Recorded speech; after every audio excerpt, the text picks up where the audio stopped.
بسم اللہ الرحمن الرحیم۔ السلام علیکم محترم ناظرین، آج کی اس ویڈیو میں ہم انشاءاللہ العزیز سمندر کی جاہگ کے برابر گناہوں کی معافی کا وظیفہ پڑھنا سیکھیں گے۔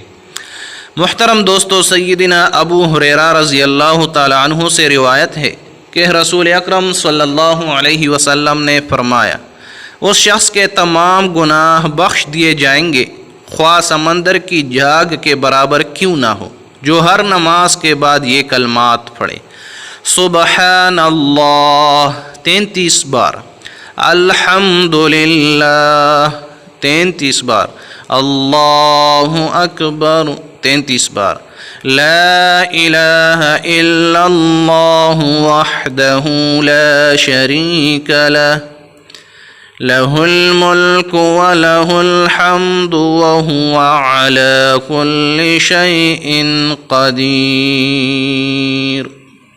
اور سیدنا کعب بن عجرہ رضی اللہ عنہ کی روایت میں اللہ اکبر 34 مرتبہ ہے۔